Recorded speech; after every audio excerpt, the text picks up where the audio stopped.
Hello everyone, today I want to talk to you about Francesca Bianchi's latest launch, which is the mysterious Encounters. This just arrived today, and I thought I opened the package beforehand, but I didn't, not completely, and I am just so curious to smell this. A lot of Francesca Bianchi's, well, what am I talking about? All of Francesca Bianchi's latest launches have been hits for me. I loved every one of them.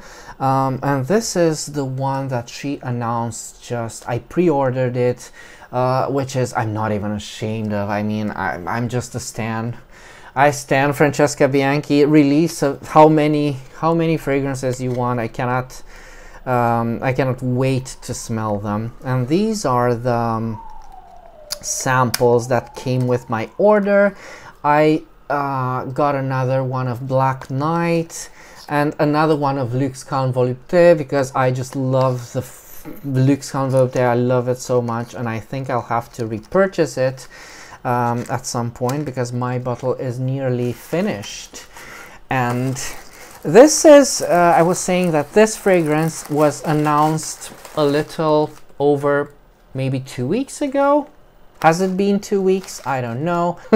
It's the 11th of October when I'm filming this, and this just arrived. And I have to go to the official website because I want to read about this launch, if there's anything she maybe wrote there.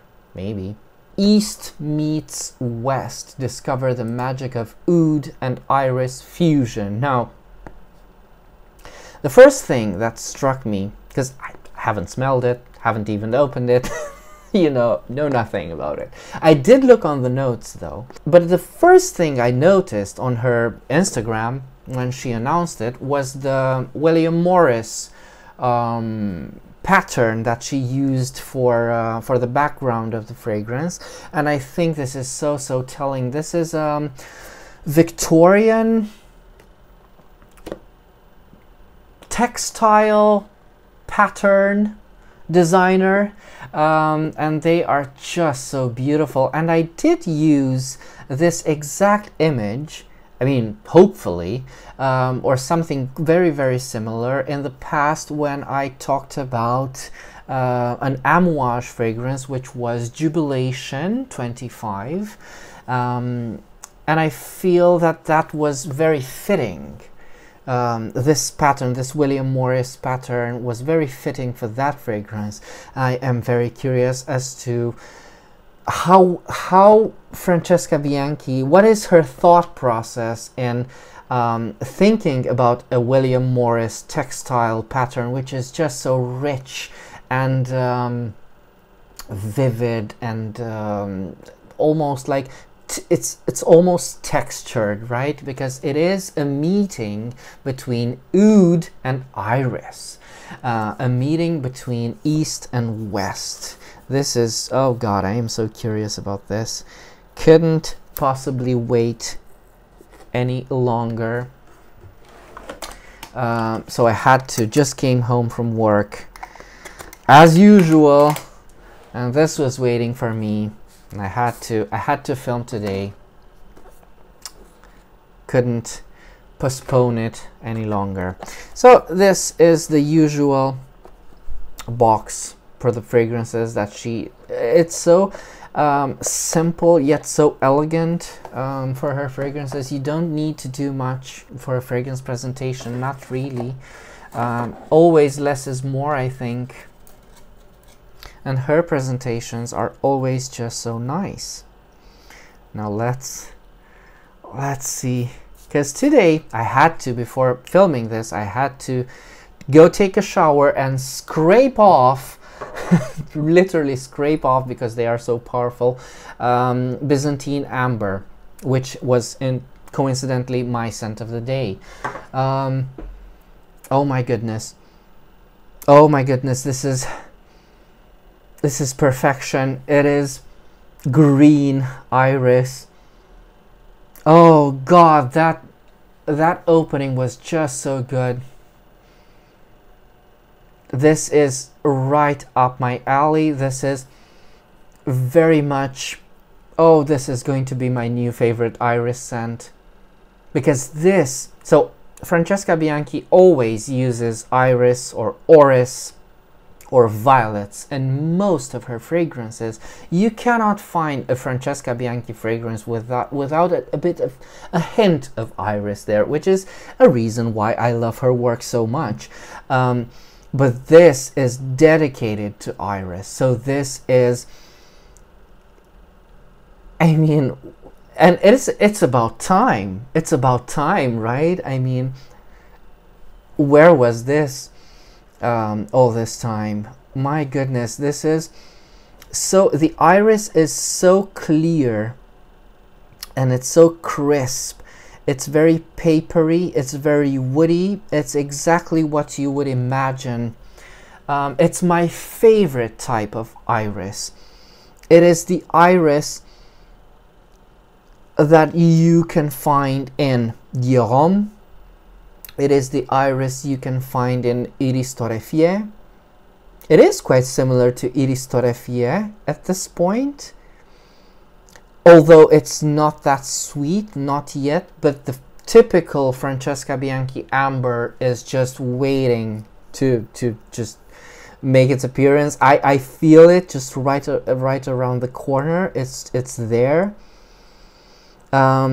It's very, very similar to the iris in Luxe Convolupté. So I know I'm not describing this fragrance very well because I'm giving you all these references, and if you don't know these references, that you might not get an idea of how this smells like. But let me do my thing, and then I'll try to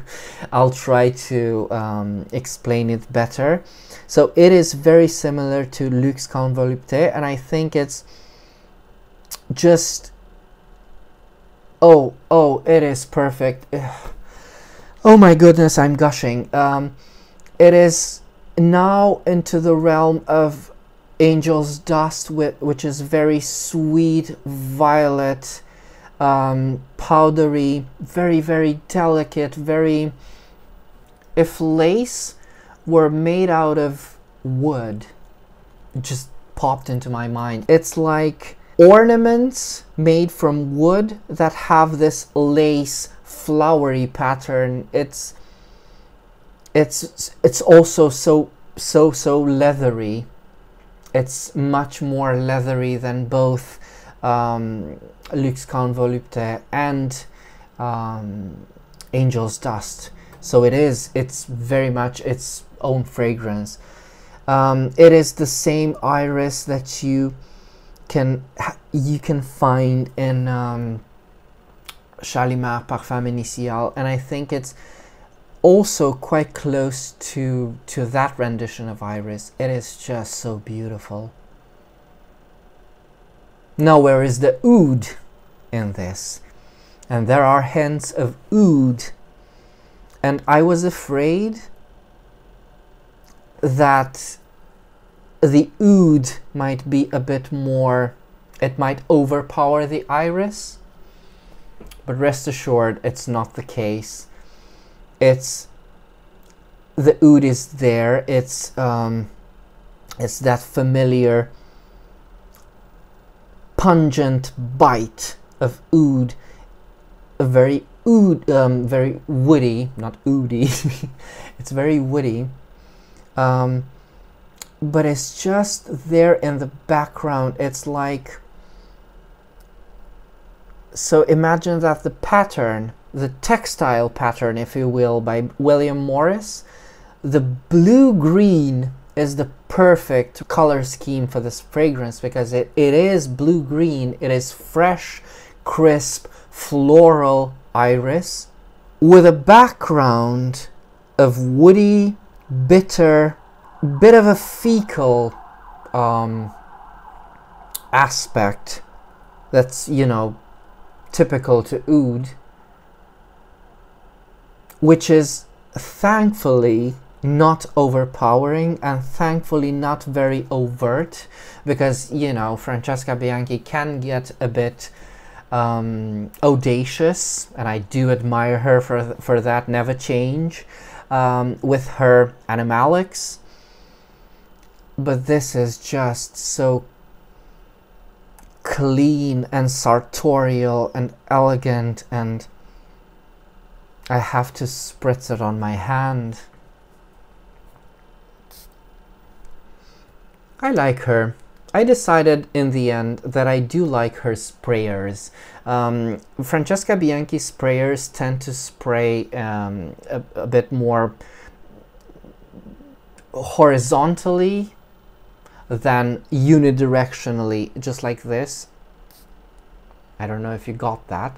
And if you're not careful when you are using a Francesca Bianchi fragrance, you might spray your face, your mouth, your eyes, but you have to know what you're doing, and this comes with experience. And I decided I like the sprayers this way because it does kind of distribute the fragrance a lot better on yourself, on your body, on your clothing, wherever you are spraying it. And keep in mind that these are extrays and they are very, very potent. So 2 sprays. Okay, maybe if you're feeling courageous, 3 sprays.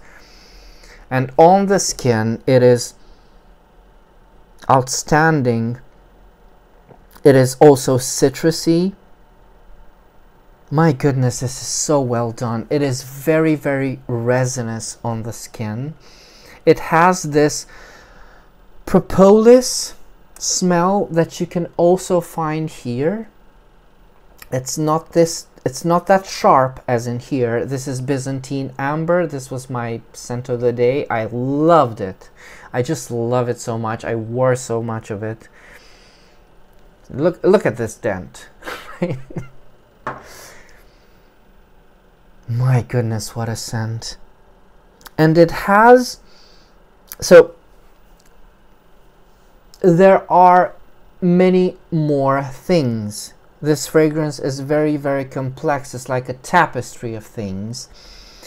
Citrusy, floral, woody things. But all of them are kind of muted. They are taken over by this huge iris. The iris is so generous in this. It's not iris accompanying something. The iris is purely center stage. I have no words, but I will have to. Let's see if she has a blurb for this. She does. Where East meets West, the fascinating point of contact between different cultures, where diversity produces a new language. Linguistic. Iconic materials from East and West, oud and iris, blended into a new, mysterious and voluptuous creature. I am so glad that the oud is not in your face. You've done a fantastic job. My goodness. And I think, because usually she doesn't use, she uses her own blend of oud, which is present here, and it is present in the dark side. I don't know where else. I mean, it's bound to be present in more places than just 2 fragrances of hers. But I feel that for this fragrance, she actually used oud. Because it's not similar to her other oud fragrances, you know, the dark side and Byzantine amber. Okay, so the notes are bergamot, orange, cassis, which is the buds from the blackcurrant plant, which is such a staple it's very bitter in fragrance. It's vegetal and very, very bitter. And I can't say I detect it all that much. It's not something that's about, it's not about this in this fragrance.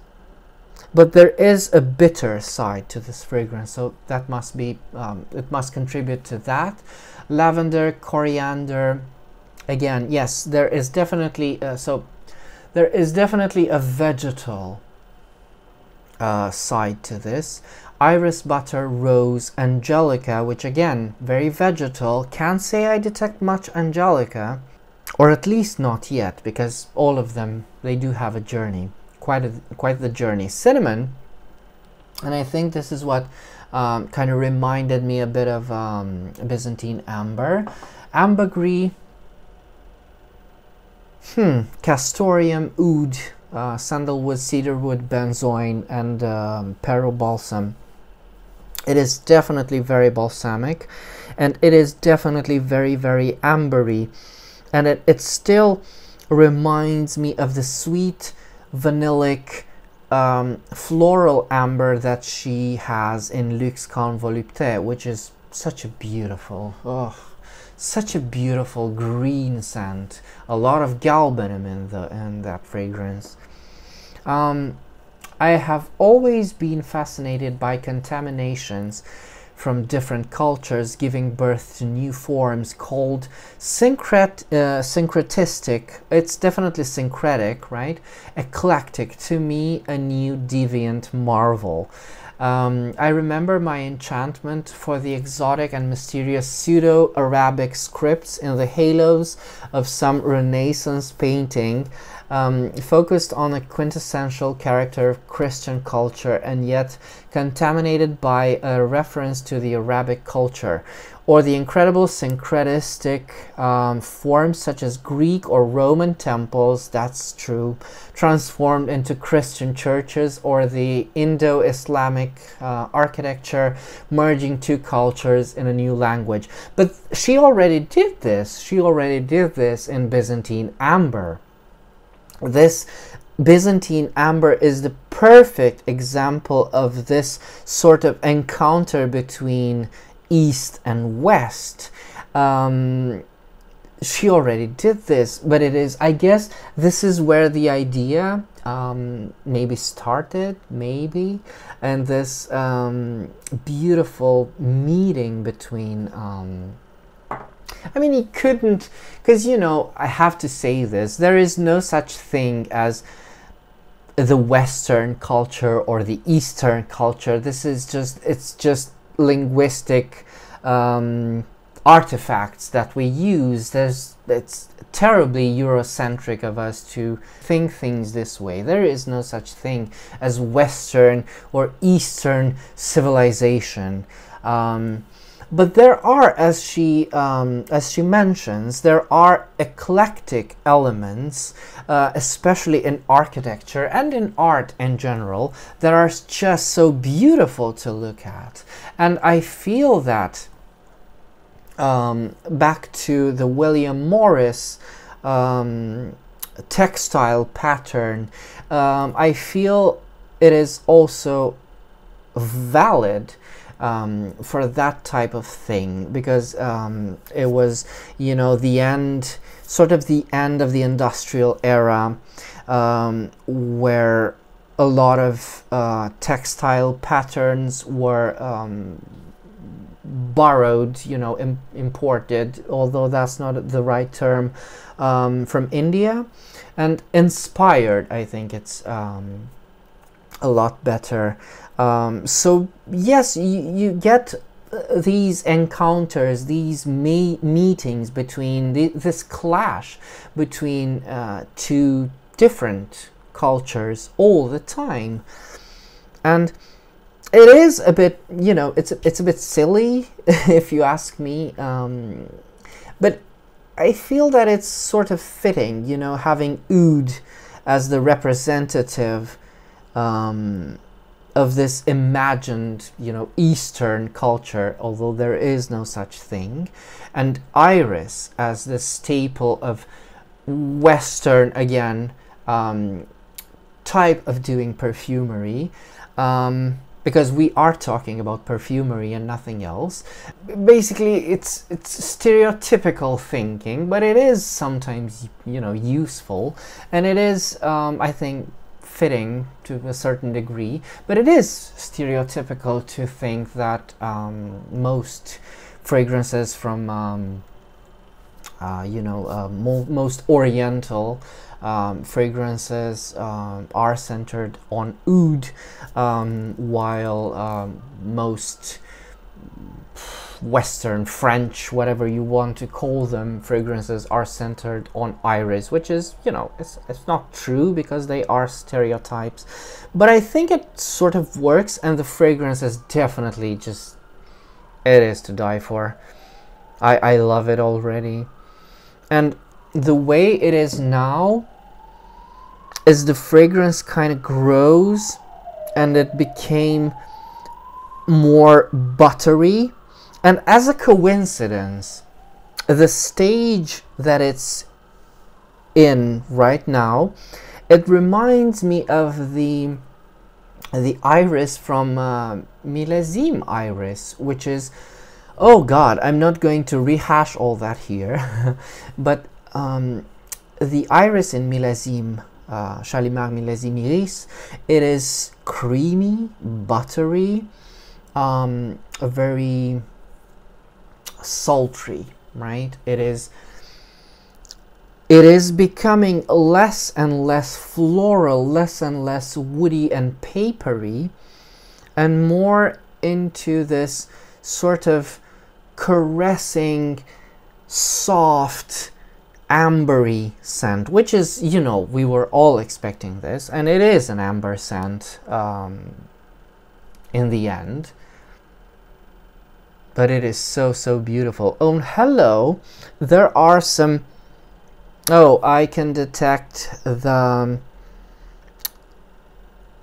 greener parts. Maybe the Angelica, I'm not sure. But definitely there is something very green, bit camphorous in here. Green vegetal camphorous something. Very, very beautiful. But of course, so I will have to... Oh, on the paper it is very, very different. Oh my goodness. So this is a scent that is has a lot to offer. It is very, very promising. And for this, I will definitely be returning in one form or another. You'll have to look out for future videos, because I will have to tell you exactly what this fragrance turns into, because I got fooled with Byzantine Amber. There were a lot more aspects in Byzantine Amber than when I gave my first impressions, but we'll leave it at that. It is a beautiful iris meets oud scent, an amber that is very, very sweet, very caressing, very silky. Yes, this is very silky, not at all animalic, not at all overpowering, although very powerful, very exquisitely balanced. And I just love it. I just love it. So, if you have any other questions, do let me know in the comments. And until next time, remember, fragrance creates memories, and may yours be happy.